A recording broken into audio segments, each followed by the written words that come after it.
For now on stage, we continue with best practices for delivering a great content experience. Earlier during the day as well, we had Dalip Tahil sir telling us about how content is the key and how it is very important to ensure you have the right content going to the right target audience. And to take us through the session, may I have the pleasure of requesting our session chairperson, Karan Taurani, SVP, Elara Capital, to join us on stage, accompanied by panelists Abhishek Jain, founder, Cinema and Productions and Oho Gujarati, Inderpreet Singh, VP, Head of Growth and Subscriptions, OTT Play, Niyati Merchant, co-founder and COO, and Vaibhav Modi, founder, director of Victor Tango Entertainment. Right. Hi, everyone. Good afternoon and welcome to this session. I know we've all had a massive lunch break. We'll try to keep this session as interactive and as entertaining as we can. So I'm Karan Taurani from Elara Capital, research analyst in the media entertainment industry. We're going to discuss today about content experiences for OTT platforms. We all know that India as a market is very big. It's about a $2 billion market in terms of OTT. And it's a very big market in terms of the number of platforms as well. I mean, globally, no other country would have these number of platforms. And that's primarily because of the number of languages and the number of states that we have, in terms of localization. So we operate across 50 to 55 plus OTT platforms in the country today. And there are so many kinds of platforms. I mean, there are platforms basis language, there are platforms basis broadcaster TV channels, there are platforms which are, by the MNC companies, and there are telco-based platforms. So indeed, it becomes very confusing for a customer, in terms of what content to exactly watch and what not. And experience is something, in my view, which actually becomes a very, very important part of any OTT platform if you were to actually, push a certain amount of content to a customer. So no doubt, content strategy, distribution strategy, these are very important for any OTT platform. But I think customer experience is also very important. And we've seen, companies like Netflix, Amazon, they've been global companies. Their DNA, has been of, tech companies, and then they've gone to content. So they've invested very aggressively as far as experience is concerned. Somehow the homegrown companies haven't been so aggressive. But of course, if one were to scale up in terms of roadmap, how do we see these things moving? How do we actually see platforms investing aggressively in terms of content experiences? And today, we've got a very varied set of panelists, who will discuss about today. And they're going to share experiences in terms of, what their platform is currently doing in terms of investing into experiences and where do we see this way going ahead. So I'd like to welcome all the panelists here. Start off with Abhishek first. Your platform is just about 2.5 years old. It's into the micro-regional genre which is there, the Gujarati genre which is there. What is your view in terms of experiences broadly? I mean, you would have got customers on board, of course. The number of customers would be lesser right now because it's a new platform. But can you share some insights around experience, customer experience? What are the kind of investments that you are doing for your platform? And how do you see this going ahead? I mean, do you see that more budgets are going to be allocated towards this part for your platform, or you believe content and distribution will be the key? So Oho Gujarati is a fairly 20-month-old platform. And just to take you back to the journey, when we started initially, for the first 3-4 months, we were quite panicked about how the tech would work and what kind of consumer experiences are we going to offer. And we eventually realized that from where we are coming and being just the only Gujarati OTT platform, it was quite new for the people. So the content was the first thing that they wanted to review or view and then take their call or judge the platform overall. But they were quite okay with whatever tech we offered. Obviously, ours was a white label platform and the tech. But eventually, as and when you keep on adding content, the demand for the consumer experience also somewhere in form of feedback or reviews increases. They are watching so much internationally, nationally, from whatever OTT other platforms they are watching. They want that kind of experience for their regional platform also. So then we kind of shifted our gear again to, bring more experiences to the, apart from the content for the consumers. In terms of our investments or in terms of our focus, I think content is definitely the first focus for us. And if from there we want to really shift gears and put some money and invest in the tech experiences, usually it starts with making it more, user-friendly. Uh, Actually keeping the basic hygiene in place, that's the basic. And on the daily basis, the kind of tech improvements are happening, you need to keep yourself updated for that. Second is, making it interactive for the users. And there are other ways of doing that apart from just giving content.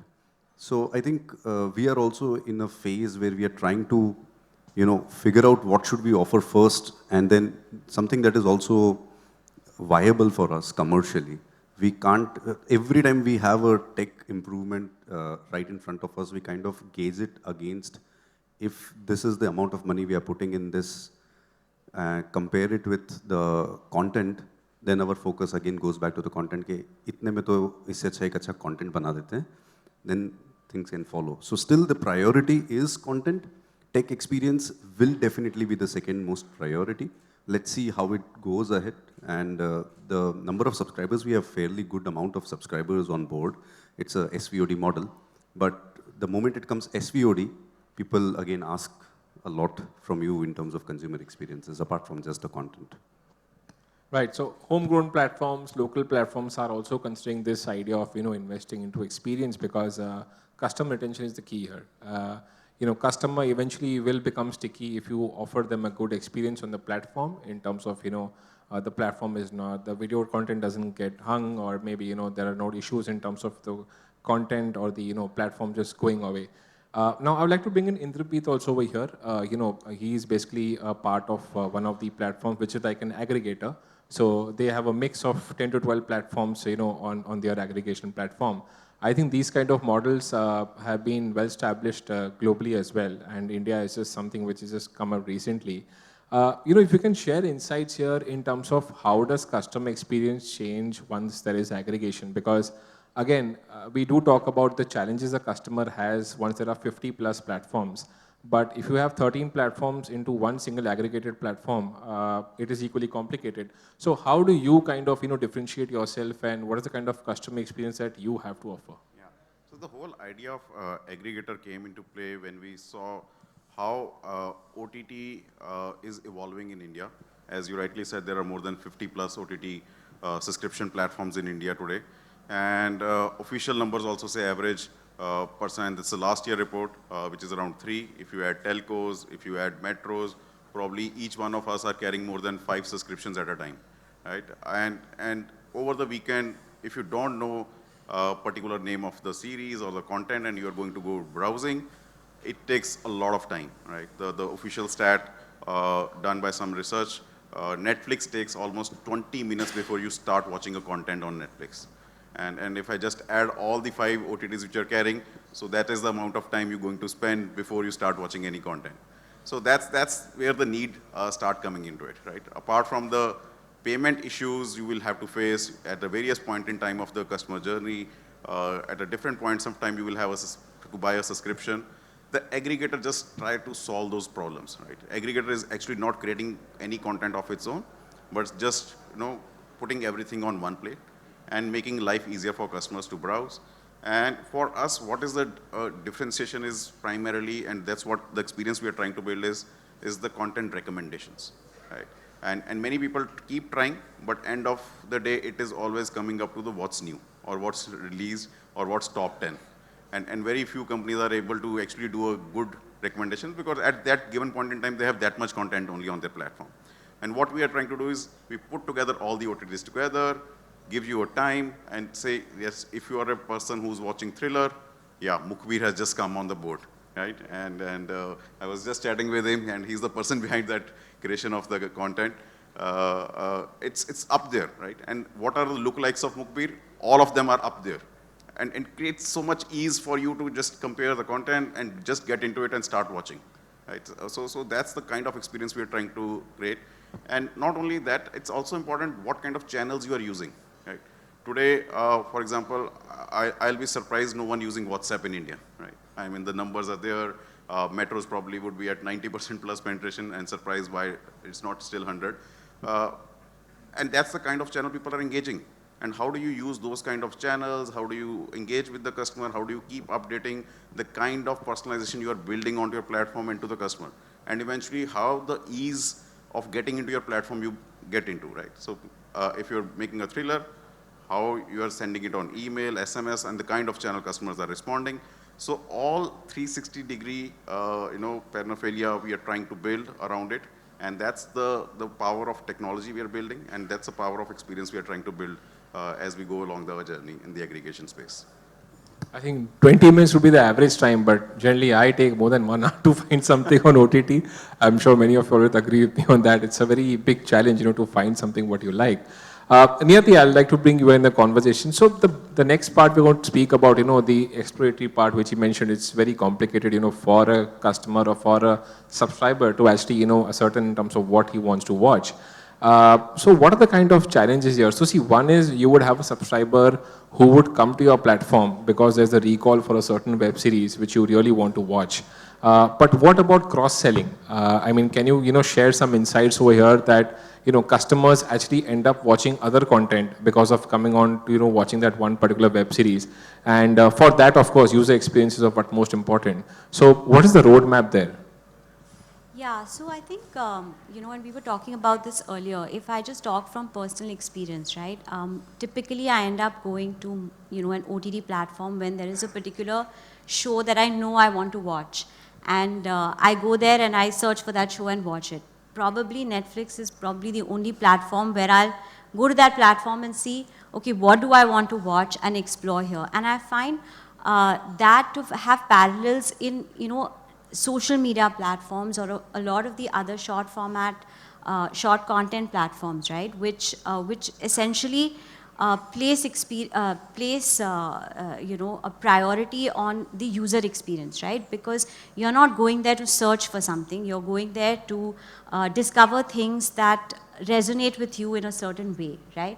If you look at any kind, whether it's any of the desi versions of TikTok, or if you look at social media in that sense, the feed that gets curated for you in that 60 seconds, you have to actually data has to you have to pick up data with respect to what is the sentiment, what is what is the content there, how is it relevant to me as a user, and a sort of persona is created, and then I'm given a lot more content.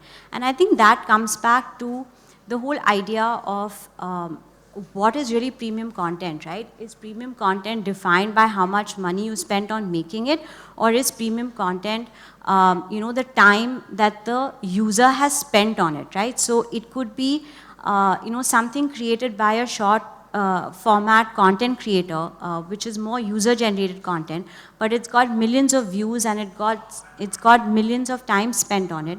That has a lot more premium, right? Because it has been served to people who is following that creator, who is interested in that content. And I think, therefore, user experience from that point of view changes definitions of, what is really premium content. So that's largely my point of view. Right. Yeah, Vaibhav, you can also add some insights here. So particularly, for you, the question would be in terms of investment into the user experience part. Like, okay, now the platforms like Netflix and Amazon, they operate globally, right? So they have a very respectable subscriber base. They have a respectable subscriber base in terms of good ARPUs and also in terms of good steady cash flows, right? So maybe they've got the capability to invest aggressively in terms of the tech and user experience because they can do asset sweating of that because they have the stability on the cash flow front. But for platforms which are homegrown, which are maybe small or which have even emerged slightly bigger, how do you see this? Because I don't see homegrown platforms investing aggressively in terms of the content user experience per se. I think content remains to be the main thing where they'll keep on investing. Maybe after things build up, they might go to user experience. But just some ballpark numbers here. So homegrown platforms invest less than 10% of their budgets in terms of user experience, and 90% of that is into content distribution, customer acquisition, all those things, so on and so forth. So the point is that, how will this mindset exactly change? Because if you look at Netflix, for them, user experience is a must, but they're able to scale up, whereas other platforms are not able to scale up. So just your views on that. So, okay. You're asking a creative person, in a way, about the battle between tech and content. So I'll say it's the burger and the bun story. Neither can give you the hamburger alone. So it's the right proportion of the bread and the patty that can actually give you the correct experience.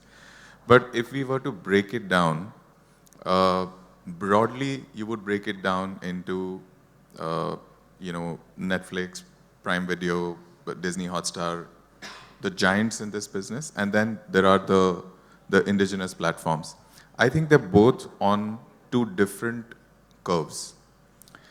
Let's separate those two curves. One curve is survival, sustenance, actualization, or going state of the art. Now, both these categories are at different levels. Like Abhishek rightly said, that when they started the platform, focus was content. You white label the delivery and hope that one of your content pieces will actually find resonance. And that has happened, right? We were just talking about Scam some time back. So when you have the white label delivery adequate enough to invite the audience and give them the experience, it gets over in some time. And this is when the viewer's expectation goes up and the viewer says, have you budgeted my time? Do you know how much time I take to make a decision and how much time I spend on your platform? Is where you move from survival to sustenance, right? So today, the three giant players I mentioned are almost breaking the ceiling through the sustenance phase and going to state of the art, while a lot of indigenous platforms, I've produced various series for platforms such as MX Player, Z5, Voot. And today I look back, 5 years back, if somebody said that they wanted to integrate some metadata of our content into the content, I would look at them up and down and say, dude, I don't have enough money to, go through the shoot. What metadata integration are we talking about? And today we are living in the age of Prime Video X-ray, giving you frame by frame ability to go into trivia, go into who the cast members are. They have this image recognition happening. Now further, if I were to divide this, you have the others and you have Netflix. We were talking about it some time back. So why am I putting Netflix in a different category over here is because most of the other players, indigenous or global, they come either with a moat or a funnel, a broadcast network ecosystem leading into the OTT play, or the e-commerce shell harboring the video content delivery platform. So that's like a viewer walks in and the viewer is a lost child in Disneyland. But in Netflix's case, it's the lost child outside Disneyland. There is no shell. So that is the reason why Netflix has been driven, probably globally, they've been driven more to give those smaller touches and also invest more investments into that. We were just talking some time back about a feature called fuzzy matching. Go to Amazon Prime or any other platform and misspell an actor or a film's name. You will be surprised with what comes up. But Netflix mostly will get you, 90% close to the result. And that is probably 20 years back or 15 years back, somebody spent a couple of $1 million extra on solving this problem. Now also, most of the players are now moving towards what is called reinforcement learning based algorithms and not just supervised and unsupervised, the classic AI and ML lingo, where we're treating the consumer not in a binary way. So you know between yes and no, there could be 30,000 other decisions as well. And to cater to that, again, it's in terms of those three categories that we said, it is the last level, which is the state-of-the-art level, where obviously investments are higher, more R&D, time period, is much higher. To crack that formula, it takes many more months probably to introduce a new feature like that. So net, if it is tech and content, one can't exist without the other. If we talk about where the investments need to be more, I think it's also a scale of one time and continuous. You can't make content once and expect the dividends. You can invest in tech once and then then expect the dividends. So. Also, Karan, just to add to it, I mean, look at it from a regional OTT platform point of view or a small OTT platform point of view. When you begin, you want to really, validate and vouch for the fact that content is the king. Eventually, down the line, once you start delivering content, the myth has to burst and tell you that, yes, content is the king, but technology is probably your Senapati. And the king can't do anything without the Senapati. And Senapati will have to tell you the strategies of where your content would go, what would be most likely watched content, or what is your consumer willing to watch. All of that kind of compass is what is needed.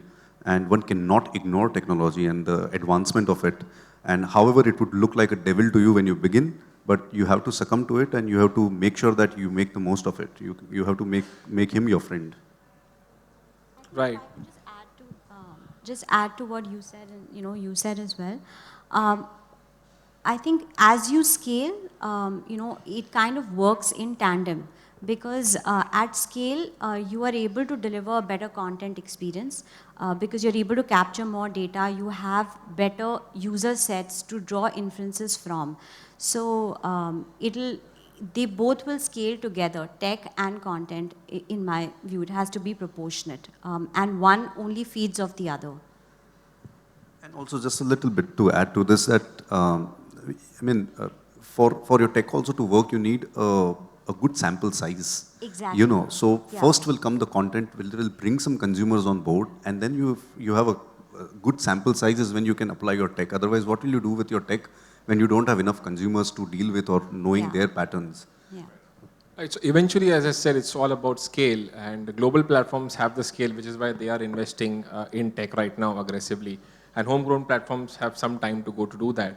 Okay, let's just move backwards. Vaibhav, since you're a creative expert here, just to give in some numbers, film industry in India today, only 10% of the numbers comes from overseas market. TV subscription, again, the same thing, only 5%, 7% comes from overseas market. 90-95% is homegrown, right? And the reason for that could be multiple, censorship, all those kind of things. OTT is one landscape which has got no censorship, and you can just showcase whatever you want, and you can actually go for a very larger target audience base. Since you are a creative expert, how do you see this entire transition in terms of the nature of content which is being delivered? I mean, do Indian scriptwriters, do Indian producers have the capability to make that kind of content which can actually be global in nature on the web front? Because that will drive the scale in terms of number of subscribers, and eventually it will solve the problem of your investment into user experience. So how do you see that shaping up? So, I'll just track back a little bit to answer that question. I originally come from broadcast, and back in the day, in the 2000s and later years also, we always used to look at global audience as primarily diaspora, which is what, 50 million? Not more than that. And every decision would go through that lens. How much do you want to spend on global effort? At the end of the day, it's just the 50 million diaspora. And that too scattered across the globe, right? Lately, in the last 4-5 years, in every international forum I have gone, everybody has basically charted Turkey, Israel, Korea, India waiting to happen. Because this is how content is traveling out.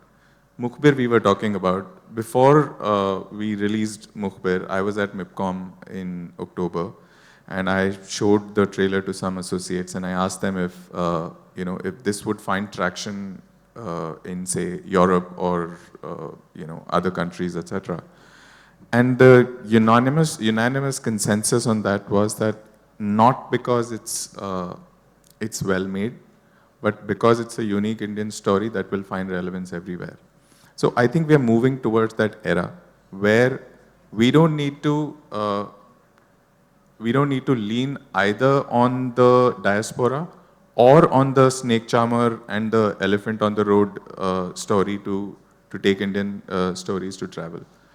Now I think we are taking look at some of the stuff that has come out of the surprising little Malayalam industry. How is it any less than the most kick-ass international content that has happened? So I think we are just waiting to happen that way. Yeah. So you mean there is an opportunity for us to make content, which can really travel abroad, and that will eventually lead to the scale and the user experience up. Okay, another topic I want to discuss, within this panel is, question would be to Inderpreet and Niyati. If you can start, please, Inderpreet. This thing about showcasing advertising on SWOT platforms. Netflix is something which is doing this globally. They're not doing it in India because maybe the ARPUs are too low, so they don't want to go a notch below. But many of the platforms now want to approach towards a wider target audience, and that is why, to reduce the ARPUs, they're offering plans wherein they'll have advertisements as well. How does that impact user experience in your view?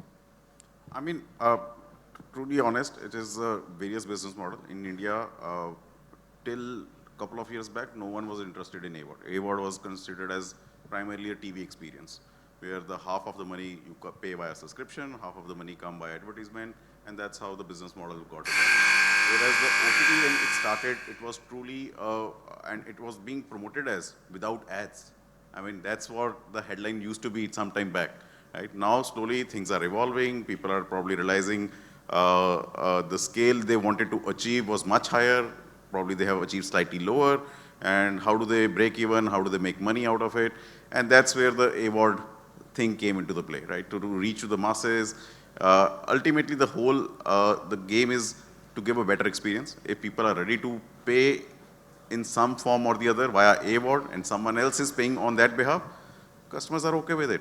I mean, it's also more important if you see the TV experience in a 1-hour episode. It is roughly content of 35-40 minutes. It's 20 minutes of that.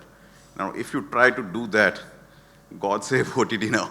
Right? So we need to be very, very cautious here, how the AVOD things are evolving, how they want to get into it, how they want to, have an experience around that. And what I'm realizing at the few OTT platforms, those ad inventories are going unsold. I mean, that's another challenge they're facing. If you have unsold inventories, what do you do? I mean, few of the OTT platforms, just because there is a slot of AVOD, they're just promoting their own shows again and again. And few of the shows I have already seen. I mean, it's just adding to the bad experience, end of the day. Yeah. So we need to be pretty cautious here. I think there's opportunity, but how do you want to monetize that opportunity is something everyone needs to be a bit cautious here. So that's my take. Yeah, your take on this? So I think both models coexist in that sense.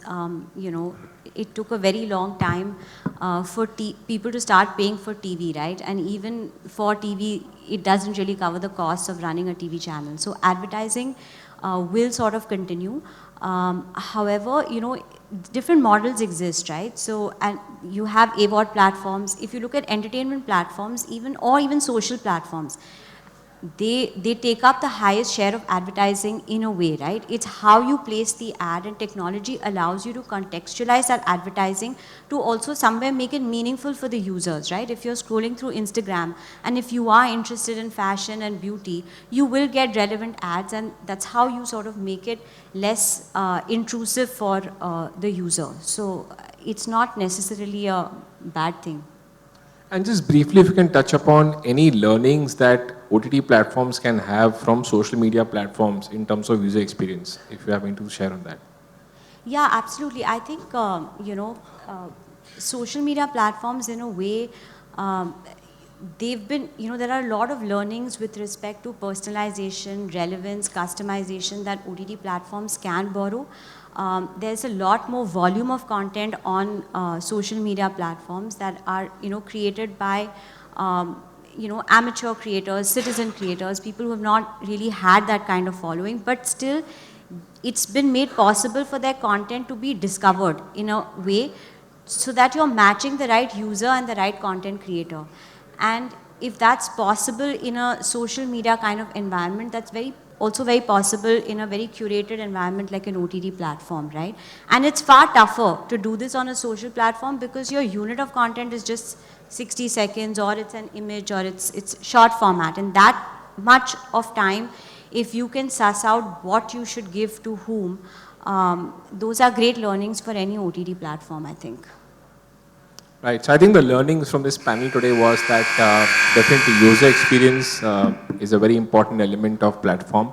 But any platform, and specifically in a country like India where the OTT market is just about 7 years old, I think one needs to really invest aggressively in terms of getting customers on board, getting the right content, and then maybe once they scale up, they can teach, prioritize user experience and invest over there aggressively.